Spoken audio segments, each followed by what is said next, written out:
বেগমের জন্মদিনে বিরাট একটা উৎসব করব। সারা দেশ থেকে মহান মহান অতিথিদের নিয়ে আসা হবে। দুনিয়ার সেরা সেরা খাবার, সেরা সেরা গাইয়ে, সেরা সেরা বাজিয়ে, সেরা সেরা নাচিয়ে রাতকে দিন করে দেবে এমন रोशनाई। रेस्तोरां কি বললে? बहुत बढ़िया अपना सोच, लेकिन माफ করবেন হুজুর, রাজকোষের অবস্থা খুবই খারাপ। উৎসব করার মতো তো রেস্তোরাঁ নাই জাহাপানা। কোনো কথা শুনতে চাই না। আমি হলাম গিয়ে বাংলার নবাব।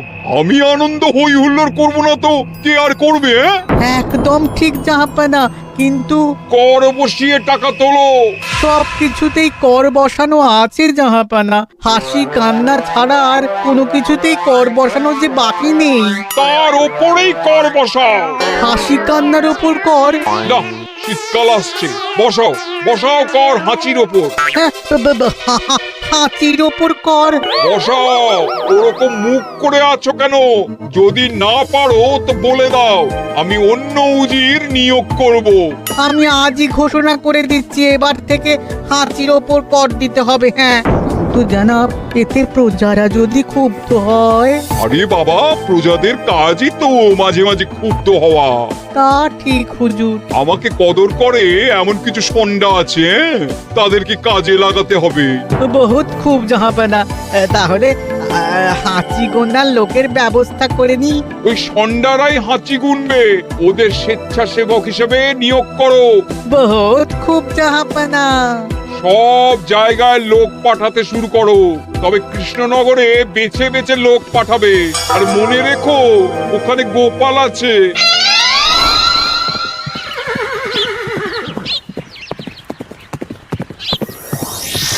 সব জায়গায় কর আদায়কারী পাঠিয়ে দেওয়া হয়েছে জাহাপানা।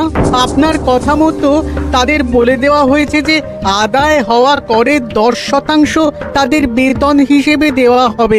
সুতরাং কর আদায়ে কোনো ঢিলেমি হবে না। বহুত আচ্ছা, বহুত আচ্ছা।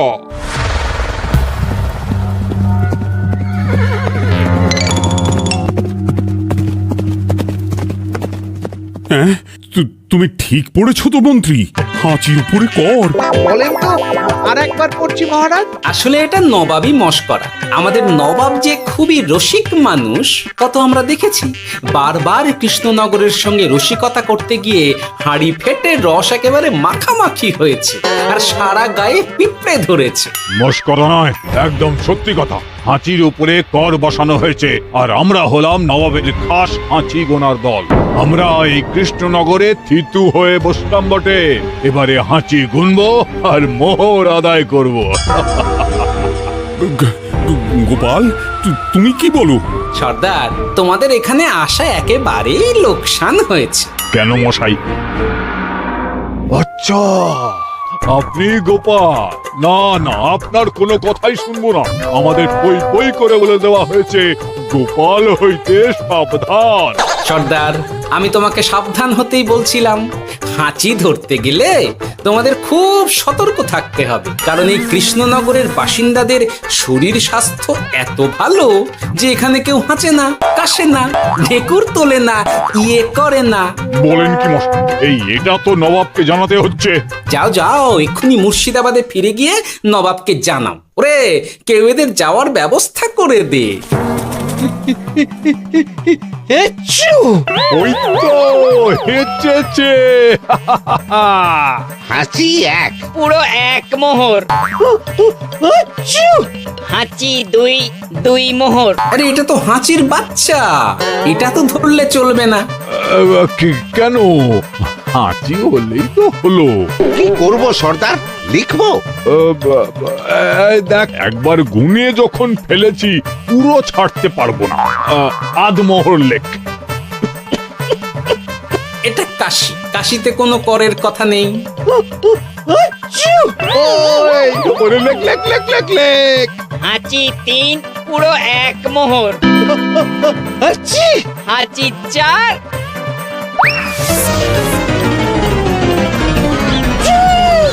হাঁচি পাঁচ, লেখো। হাঁচি ছয়,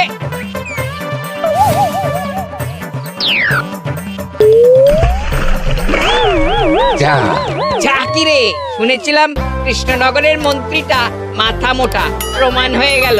জল থেকে উঠবে যখন ঠান্ডা লেগে হাঁচি তো আরো বাড়বে। জলে বুড়ুবুড়ি উঠছে, বেটা জলের তলায় তলায় হাঁটছে, হাঁচি সাত। এখনো তো ফিরলো না, বেলা গড়িয়ে দুপুর হয়ে গেল। ভাববেন না রাজামশাই, আমরা যারা যারা এখানে এসেছি সবাই ধড়িবাজ লোক, মন্ত্রীর হাঁচি নিংড়ে নিয়ে ফিরবে। ছি ছি ছি ছি ছি ছি ছি ছি ছি। কি হলো গোপাল? আমরা কৃষ্ণনগরের প্রবাদ প্রতিম আতিথেয়তার অসম্মান করেছি মহারাজ। কেন? কিভাবে? কখন? এখন মহারাজ, এখন এনারা সেই সুদূর মুর্শিদাবাদ থেকে এসেছেন, আর আমরা এতক্ষণ শুধু অন্য কথাই বলে চলেছি, এনাদের আপ্যায়নের ব্যবস্থা করিনি। তাই তো।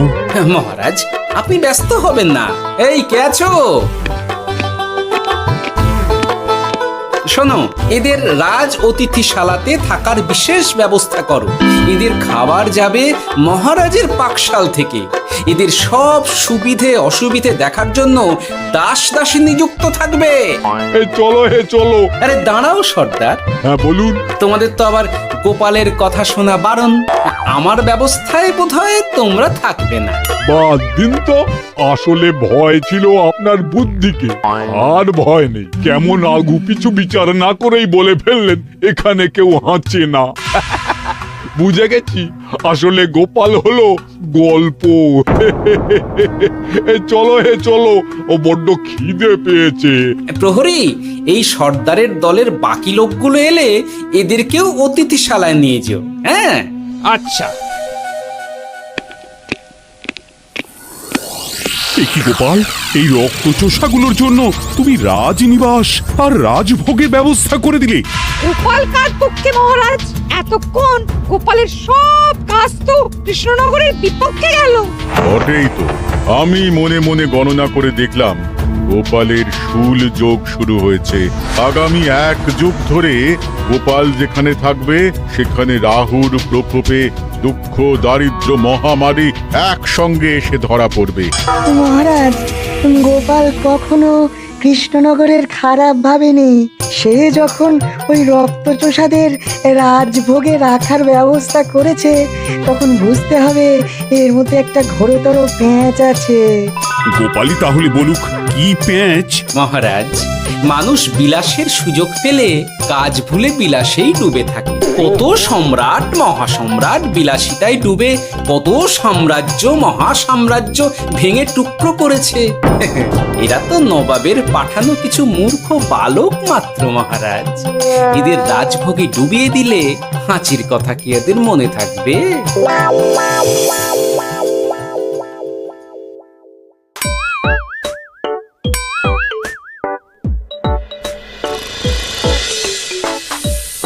কি ব্যবস্থাপনা সব ঠিক আছে তো? হ্যাঁ হ্যাঁ, খাসা ব্যবস্থা হয়েছে। আপনারা আমাদের অতিথি বলে কথা, আরাম করুন।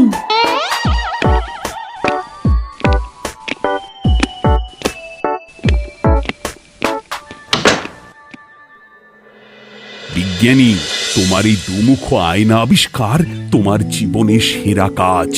একদিক দিয়ে আয়না, অন্য দিক দিয়ে কাঁচ। কেউ জানতেই পারবে না যে তার উপর নজর রাখা হচ্ছে। অনবদ্য অনবদ্য। মহারাজের জয় হোক। কিন্তু মহারাজ, এই কৃতিত্বের মূল ভাগীদার আমাদের মন্ত্রী। তাই নাকি? হ্যাঁ মহারাজ, মন্ত্রীর দুমুখ কাজকর্ম দেখেই দুমুখ আয়নার কথা আমার মাথায় আসে। মুখ সামলে কথা বলো বিজ্ঞানী। ওরা শুনতে পাচ্ছে। যা চেঁচালেন 20 ইঞ্চির দেওয়াল ভেদ করে ওদিকে চলে যাবে কথা। এই কে যেন কাকে মুখ সামলে কথা বলতে বললো? ওই ওই বাইরে কেউ বলেছে। এই তোমরা সবাই শোনো, অতিথিদের যেন আদর যত্নের ত্রুটি না হয়। আমি আর যাই, কাল সকালে আসব, কেমন? গোপালকে নিয়ে নবাব আর উজির যেমন ভয় দেখিয়ে দিয়েছিল, গোপাল কিন্তু সেরকম নয়। এই তোরা কি বলিস? না না না না না না, গোপাল একটু ওই হাবা গোবা আছে দাদা। দেখো দেখি কেমন বুক পেতে দিয়েছে, এবার ওদেরই বুকে বসে ওদেরই দাড়ি ওপরাবো। গোপালের জবাব নেই, ঠিক সামলে দিল। মহারাজ, এই প্যাঁচটা আমার মাথাতেই এসেছিল, কিন্তু ওই যে নাকে মাছি ঢুকে গিয়েই সব বরবাদ হয়ে গেল। মহারাজ, এই পরিকল্পনা যদি মন্ত্রীর মাথাতে আগে এসে থাকে তাহলে এদের মন্ত্রী আমার চেয়ে ভালো করে সামলাতে পারবেন মহারাজ। বটেই তো, এই দায়িত্ব আমি নিলাম মহারাজ।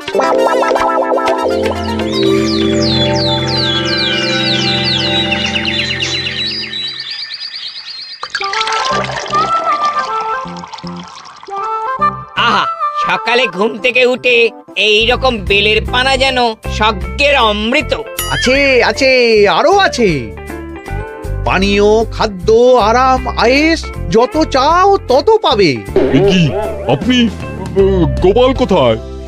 মহারাজ বিবেচনা করে দেখেছেন যে মহামান্য অতিথিদের পরিচর্যার ভার গোপালের মতো একজন ভাঁড়ের পক্ষে বহন করা সম্ভব নয়, তাই এই দায়িত্ব আমাকে দেওয়া হয়েছে। কিন্তু কোনো কিন্তু নেই সর্দার, আমি যে খানা পিনা নাচা গানা আমোদ আহ্লাদের ব্যবস্থা করেছি দেখে তুমি চমকে যাবে। দেখা নয় বিজ্ঞানী, এবার শুধু কাজের সময়। কাল মন্ত্রীর উপর ওদের ভার ছেড়ে দিয়ে কৃষ্ণনগরের যে সর্বনাশটি করেছো, কোনো কাজ করে আর সেটিকে সামলানো যাবে না। হ্যাঁ, আহা, তোমার দেখছি মন্ত্রীর উপরে একটুও আস্থা নেই। ঠিক কি প্যাচ করছো বলো তো? প্যাচের কথা পরে হবে, তোমাকে যত তাড়াতাড়ি সম্ভব হাঁচির ওষুধ আবিষ্কার করতে হবে। হাঁচির ওষুধ? হ্যাঁ, হাঁচির ওষুধ। ওভাবে দেখছো কি বন্ধু, তোমাদের কাজের সব দায়িত্ব এখন আমার কাঁধে। তোমরা আমোদ করবে আর আমি কর আদায় করে তোমার হাতে এনে তুলে দেব। সর্দার, এর মধ্যে একটা চাল আছে মনে হচ্ছে। কি আর আমি বুঝিনি। এখন কি করবে? বিশ্বাস করে আদায় উসুলের ভার এর উপরে ছেড়ে দেবে? পাগল নাকি? মন্ত্রী মশাই, বলো বন্ধু। বলছিলাম আর দেরিতে কাজ কি?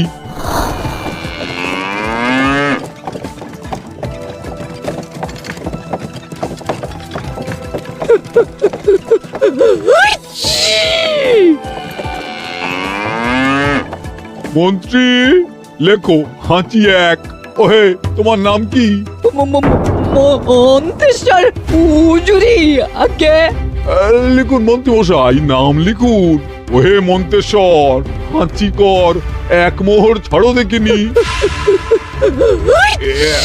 হাঁচি দুই। আরে যাও, দৌড়ে গিয়ে দু মোহর আদায় করে আনো। ওরে, তোরা সব কৃষ্ণনগরের কোণে কোণে ছড়িয়ে পড় দেখি, একটা হাঁচিও যেন বাদ না পড়ে। হ্যাঁ,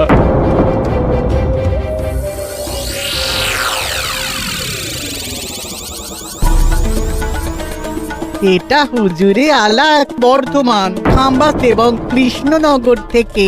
চমৎকার চমৎকার। তাহলে গোপাল কিছু করতে পারেনি, আমাদের যুব শক্তি কৃষ্ণনগরকে পুরো নিংড়ে নিয়ে আসছে। মহারাজ কৃষ্ণচন্দ্রের একটা আবেদন আছে জানাব। এই হাঁচি করের 30% যদি ওই রাজ্যকে দেওয়া যায় তাহলে আদায় উসুল আরো ভালো হবে। ওরা বলেছে যে আপনি যদি 30% দেন তাহলে কর আদায় একেবারে জান লড়িয়ে দেবে। মঞ্জুর মঞ্জুর। আর একটা আর্জি আছে হুজুর, কৃষ্ণচন্দ্র কদিন বাদে নবাবকে কৃষ্ণনগরে আমন্ত্রণ জানিয়েছে। কেন? কৃষ্ণনগরের নবাব এবং তার উন্নয়ন উপলক্ষে এক মহোৎসব হবে। সেই সঙ্গে শহরে থাকা ইংরেজদের কাছেও নবাবের সৈন্য বলের এবং নবাব ও কৃষ্ণনগরের মধ্যে পারস্পরিক ভ্রাতৃত্বের সম্পর্কের বার্তাও পৌঁছে দেয়া যাবে। নবাবের অধীনস্থ রাজারা নবাবের শত্রু, এই রকম একটা ধারণা থেকে ইংরেজরা ইদানিং বেপরোয়া হয়ে উঠেছে, তাতে লাগাম উঠবে। বহুত খুব, মঞ্জুর মঞ্জুর মঞ্জুর।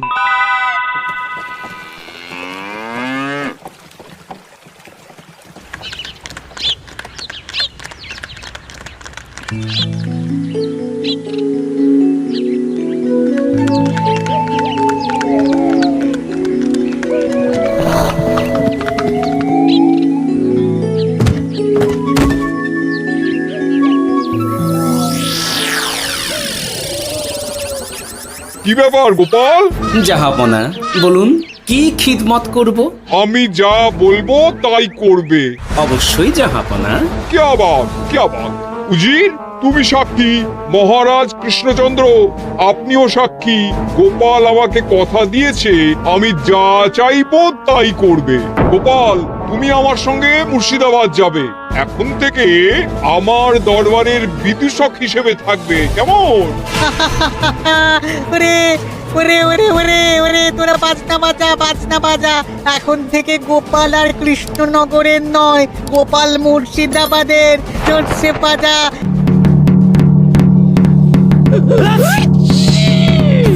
কি হলো?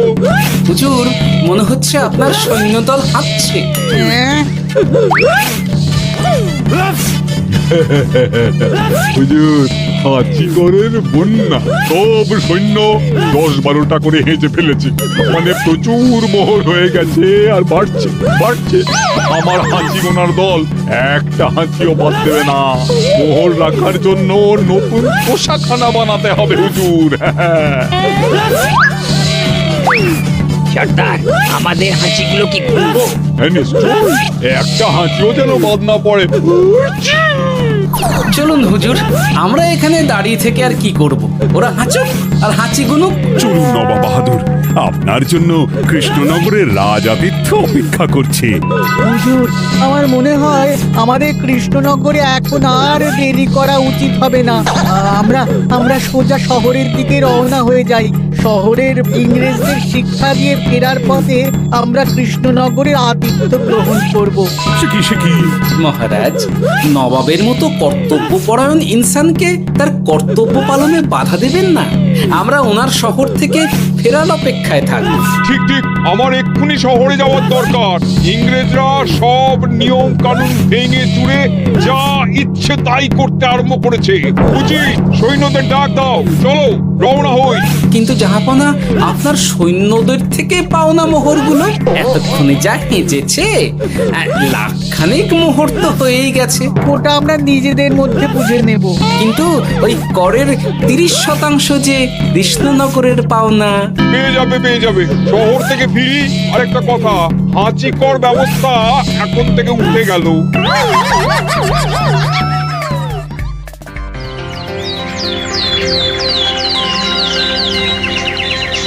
মহারাজ, কিভাবে গোপাল ভাঁড় মহাশয় নবাবের উন্মাদের মতো জারি করা ওই হাঁচিকর থেকে আমাদের সকলকে রক্ষা করেছেন তা আমরা সকলেই জানি।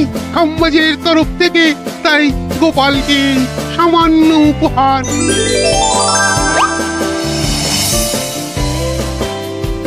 ওহ গোপাল, সত্যি তোমার জবাব নেই। কিছুই হতো না যদি না বিজ্ঞানী ওই হাঁচি চূর্ণ আবিষ্কার করত। এই উপহারের অর্ধেক কিন্তু বিজ্ঞানী। সবই তো বুঝলাম, নবাবকে সৈন্য সহ নিমন্ত্রণ থেকে সৈন্যদলকে হাঁচি চূর্ণ মাখানো, চাঁদোয়ার তলায় ঢোকানো পর্যন্ত। কিন্তু চাঁদোয়া থেকে হাঁচি চূর্ণ ঝরে পড়লো কি করে, সেটাই তো বুঝলাম না। এটা তুমি বলো বিজ্ঞানী। শব্দে বাতাসে কম্পন তৈরি হয়। গোপালের হাততালিতে আমার ঘরের শাড়ি থেকে হাঁচির জন্য ঝরে পড়েছিল। এখানে চাঁদোয়া থেকে ঝরে পড়েছিল বাজনার শব্দে। কি ব্যাপার বিজ্ঞানী, তুমি এখন ছেলে খেলা করছো? হাঁচির ওষুধ হয়ে গেছে। মূল উপাদান তামাক, গোলমরিচ আর আলকুশির গুঁড়ো। কাজ হবে? হাততালি দাও। কাজ হলো। ব্যাপারটা কি হলো? ওই শাড়িটাতে হাঁচি চূর্ণ মাখানো আছে। তোমার হাততালির শব্দের কম্পনে ঝরে ঝরে পড়েছে। একবার নাকের কাছে এলে পিঁপড়ের থেকে পিশাচ হাঁচতেই হবে।